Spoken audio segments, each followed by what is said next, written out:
Welcome and thank you for joining me for this segment of What Women Bring, a closer look, where I have the opportunity to sit down one-on-one with our 2023 What Women Bring honorees. Today, I have the distinct pleasure of having a conversation with Lee Deas, our entrepreneur honoree. This creative entrepreneur who is not afraid to take risks describes how a book cover led her to become a successful entrepreneur, why we need more women in banking, and how advice from her father still shapes the way she looks at experiences today. This is going to be a treat. Miss Lee Deas, how are you? I am great. Good. Thank you for just sitting and chatting with me for a little while to get to know more about you as our media honoree for What Women Bring 2023. Absolutely. Awesome. I'm excited. I'm excited too. Yes, let's hang out and chat. Just some girlfriends having a little conversation. Excellent. Listen, you fascinated me on the stage. I really enjoyed hearing just your journey a little bit. So one thing that struck me was you got into your business. Well, you saw a woman. You checked out a book, I think, at the library, Yes, and there was a woman entrepreneur on the cover. How did that, just seeing a woman on the cover of, was it a magazine or was it a book? It was a book. About entrepreneurs. So how did that inspire you to say, okay, I'm going to be an entrepreneur now? Yeah, well, thanks for those words. And it's interesting, I was even thinking when I said that, like, do people go to libraries anymore? Do they do that? I hope they do. I do, Yeah, yes. great, okay. Yeah, so that's great to know. And just a big reader, and went in not really thinking I was looking for a book on entrepreneurship, hadn't really thought about that path as much, and found this interesting book on marketing, and I was doing some freelancing, and it was about these two women who were in PR specifically, who started their own company, and realized that people don't really talk about like women and entrepreneurship as much, and it was just super easy, like how-to book on how to get everything started. What is an LLC versus sole proprietorship? Like, what does it mean to set up your first contracts? When do you bring on accounting? And it just made it feel really accessible, I would say, in a way that I hadn't thought of. And I come from a family of entrepreneurs. I don't know why it never really crossed my mind. There were a lot of successes and a lot of failures, got to see the whole thing. But after that, I was like, oh yeah, let me give this a shot. And I took on a client freelancing, and it was just going well. And so that kind of led to an employee, which led to an office, which, overnight it sort of became a company without me really fully thinking that was the direction. But wow, that book helped carve a path. Well, I'm glad it was a good book. It was a good book. The image apparently drew you to it, and now Yes. I'm glad that it had good stuff on the inside as well. I wish I could remember what it was called, but yeah, it was it would good. be great. I'm sure there's better books now. Well, we have an entrepreneurship program specifically for women, and specifically for women of color, to help them sort of go through that, because I'm like you, I come from a family of entrepreneurs, but I don't remember seeing the business plan. Right. Yeah, exactly. Yeah. I don't remember seeing that part. No. So knowing how to get into it and really see the steps, that's really, really important. Yeah, that means everything. Yeah. Just to have, and I remember coming to some classes at the chamber and just doing anything that I could to learn really quickly. But there was no degree, there's no coach, you just sort of find your way through it, I guess. Yeah. So tell me about your business, your marketing, and tell me, I'm not even going to tell you what your business is. You tell me what your business is. No, you tell me. It might be a better description. Okay, I I'll want to know give it a what shot. you do. Okay. Yes.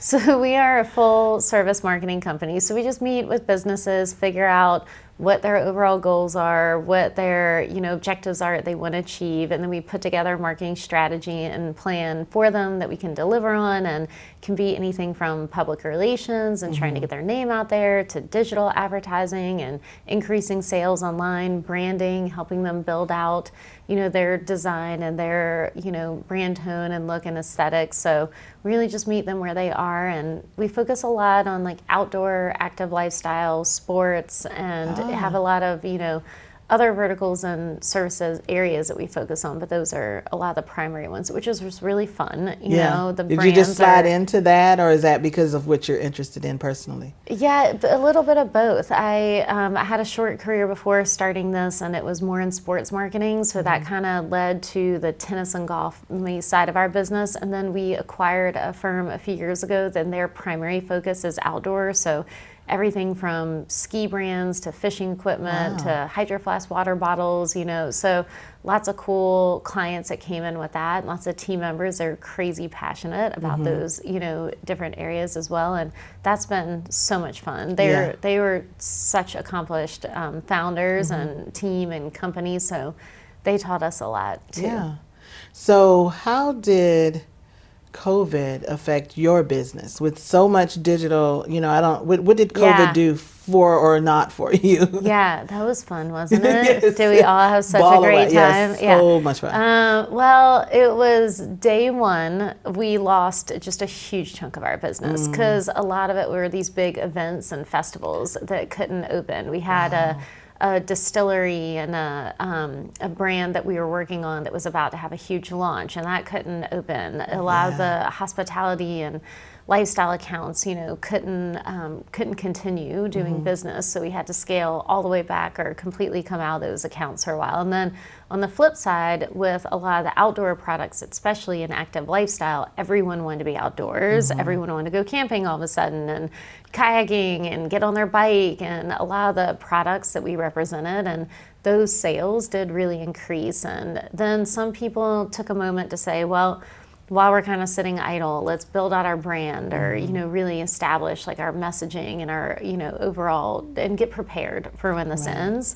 So it was a little mix of all things. We ended up really staying around the same in our revenue that we'd done the year before, but it was from a mighty, mighty fight and climb to get back to that, you know, and even now with like the kind of shaky economy, I would say these last few years, it's been more of a trying to hold on to what you have and to really support your clients in a much bigger and better way than before. So it's been interesting. It's definitely, I have learned a lot. I think everyone got an honorary PhD after COVID, like degrees for everybody. Definitely.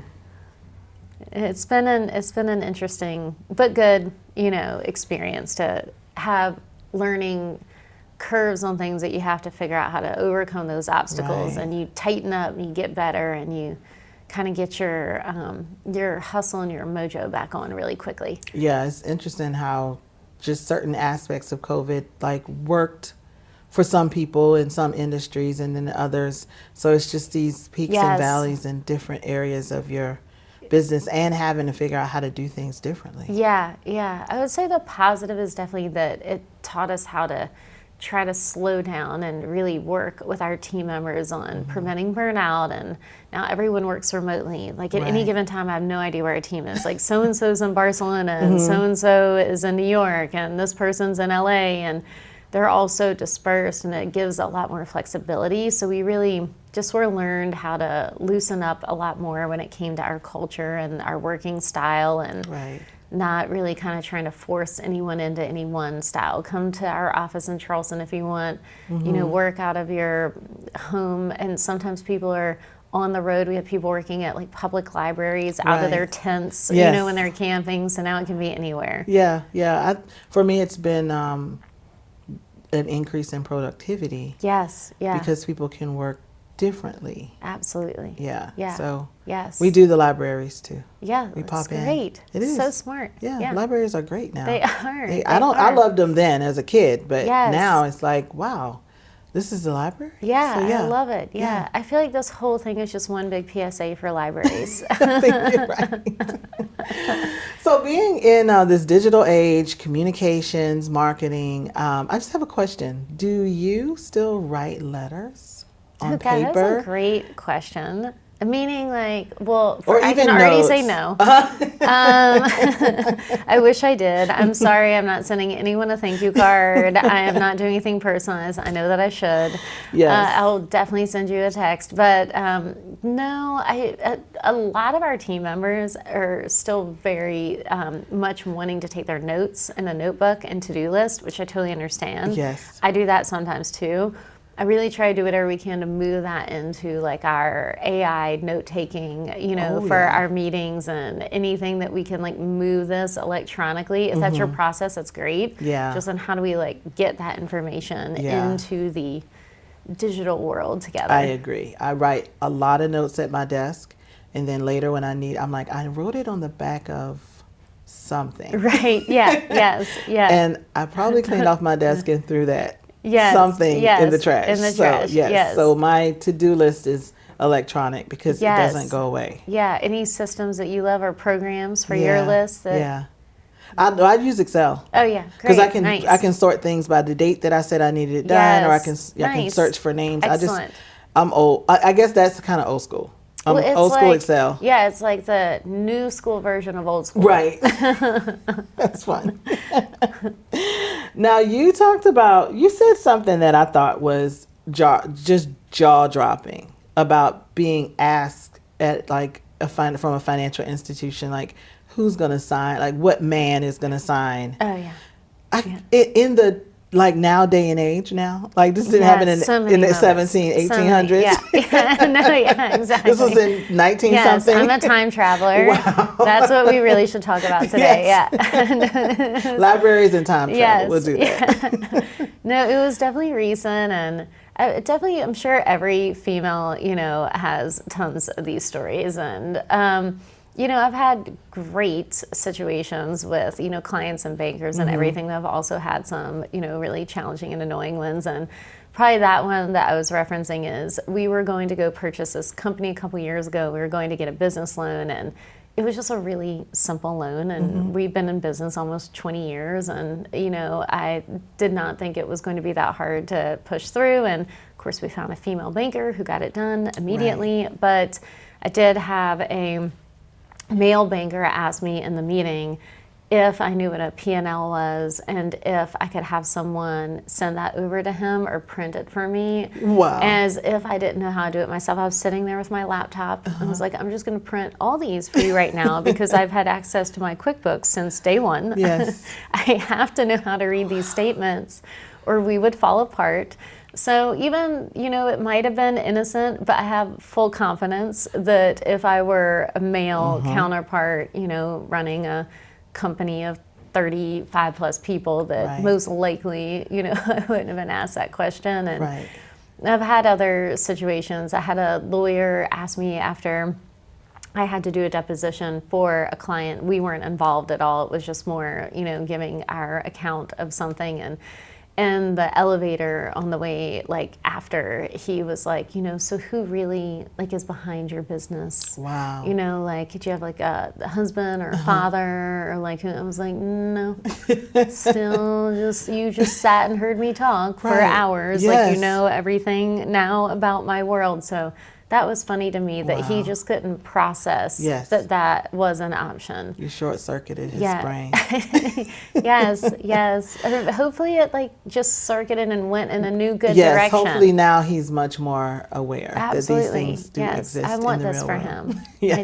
I do. It is interesting that no matter what industry I talk to, women or men or people of color, whatever it is, we need more people who look like us to do the things. So you talked about needing more banks run by women. Oh, I would absolutely love, if there's any bank out there that is female run, I would do that in a heartbeat. Please call me, talk to me, and I know that they exist. I want to find more of those groups because it is intimidating, and you know, things like that, I feel fairly confident I'll bulldoze my way through to kind of get to where you need to go. But I think too a lot about people who that's not their inherent personality, you know, and if you feel very timid or introverted, or if you have any kind of feelings of imposter syndrome, then that might have been the moment for another female founder where they didn't go for it. They didn't get the loan, they didn't get to grow, they didn't get the opportunity because it made them feel, well, I'm not worthy of this situation. And so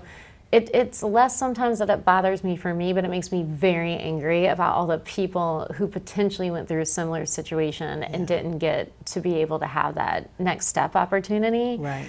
So that I agree with you. I think there's only one answer, which is just more women in those positions, more people of color in those positions. It's like our only way out. Absolutely. That's all the industries, all across healthcare, Yes. education. Yes. We just need, our boys need to see men in the classroom. 100%. Our health, Yep. women of color need to see Black doctors. Yes. Women in business need to Yes. see women in banking. Yes. So yeah, Absolutely. it works. So we're working on it. Yes, we are. We are working on it. Yes, we are working here. on it. Yeah. So I want to make sure before we go into some personal conversation. Great. Want to make sure people can find you on business. Okay, Find your great. business on social media. Yes. Tell us your social. How can we find We you? are ObviousLee, but it's spelled Lee instead of Ly, Yes. and that is it. We're just ObviousLee.com. We're ObviousLee on Instagram. We're ObviousLee on LinkedIn. I love it. It's obviously. It is obvious. Yes, it is just obvious. It's just obvious. Yeah, the future is obvious. Absolutely. I love it. So tell me about your family and your friendship circle. Oh, I love it. Yeah.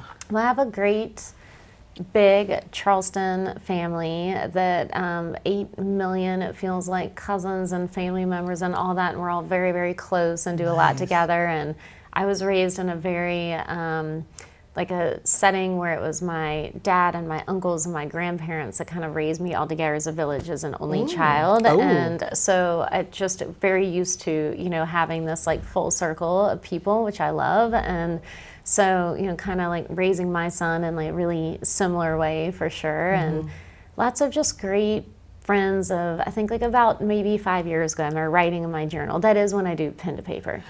Okay. And I knew I'd find it. I knew I'd find it. We got it back.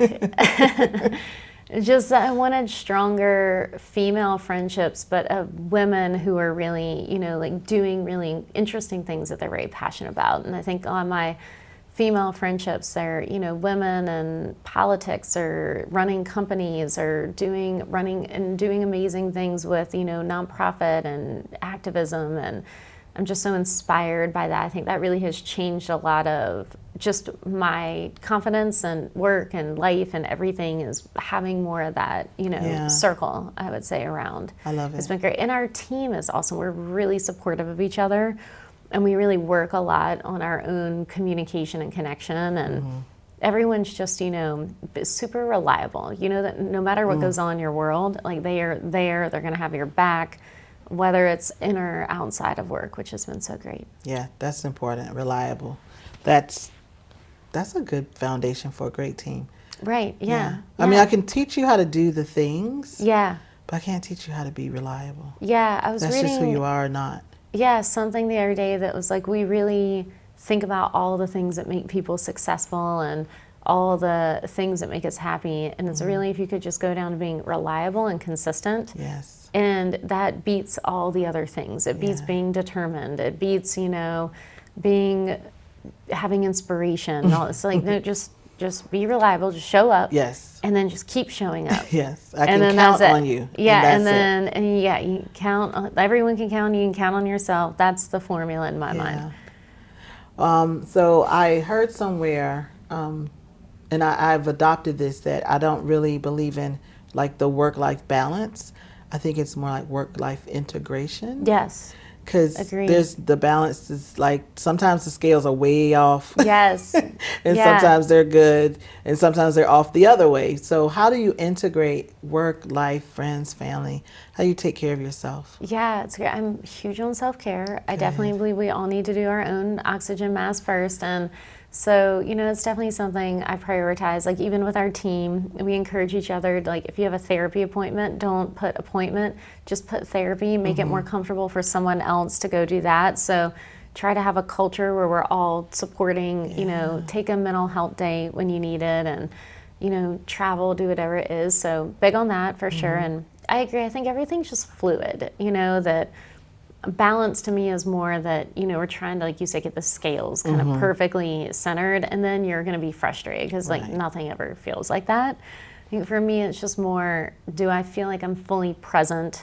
as a mom? Am I fully present at work? Am I fully present for myself and all the self-care and things that I need? And I just try to keep that going as much as I can and not to stress out too much about anything and just, to sort of relax. Like I can think, okay, I'm going to have this day and it's going to be like this. And then, my son's sick. Yes. Or I'm going to have this day and this other thing implodes. It's like the expression I always use at work is that every morning when you wake up, the first thing that you do is you look at your deck of cards and you see what hand you have today. And all you can do is play that hand of today.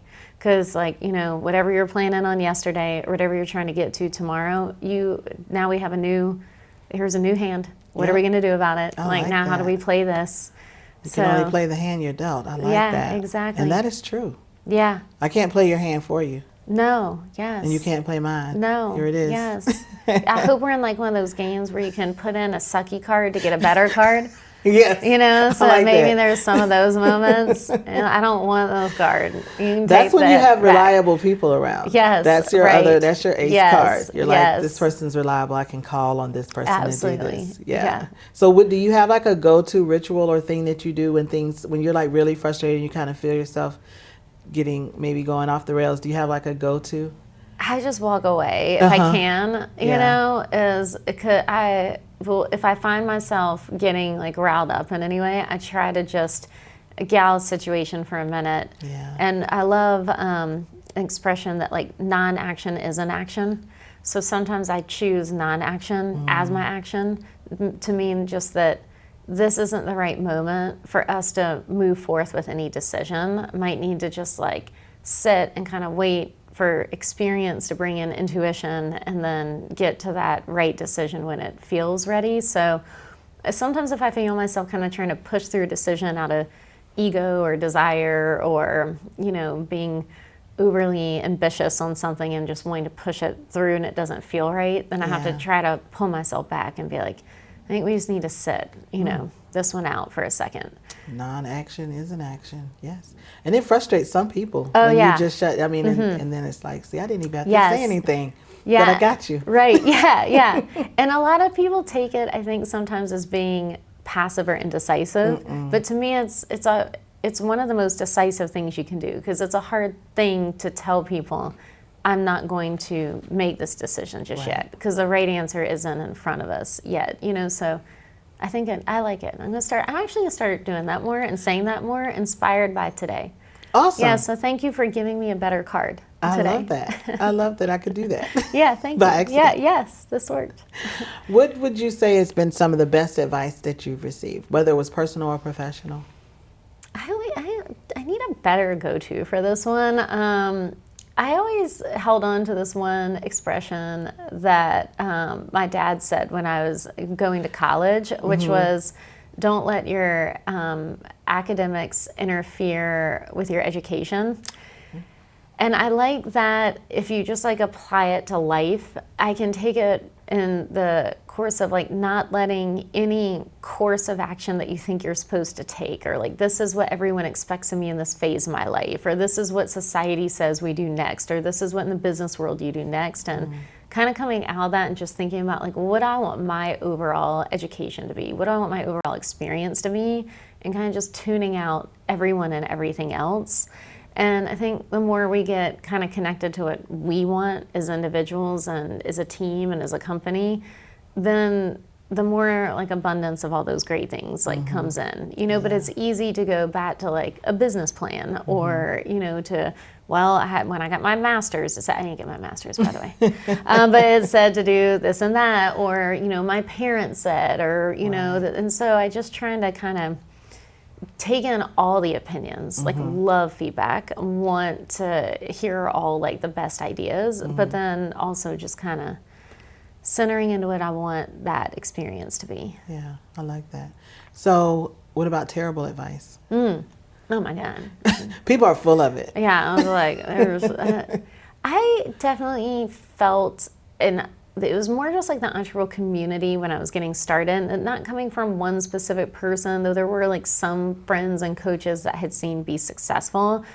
They always were trying to get me they thought I was too soft because I would make decisions that were people focused, meaning our team and employees first, and thought it should be money first and like profitability first. That that's our job as a CEO, is to protect the bottom line and profit, which I completely agree that that's part of the job description, but it never felt right to me that there wasn't this also caring about people and the people and the roles, and that I didn't see them making decisions with that in mind as much. It was more of an afterthought.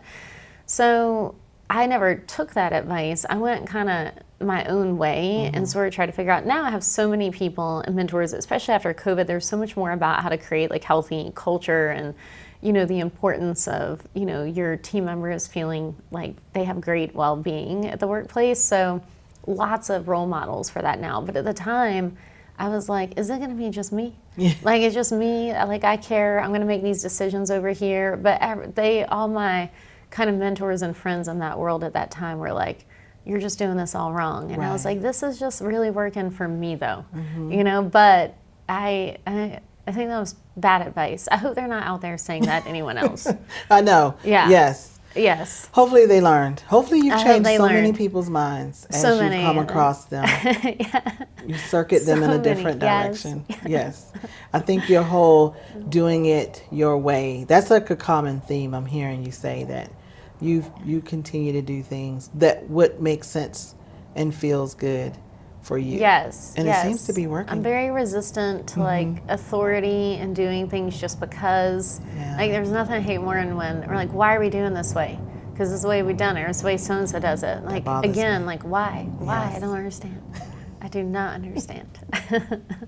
Well, I got to tell you, this has been phenomenal. Yeah. I really enjoyed this. I love your calmness, but your little nuggets that I'm going to take with me. Thank you. For sure. I love it. I love that how subtle you worked in the word phenomenal just then. You're a phenomenal woman. That was a great branding moment. I loved it.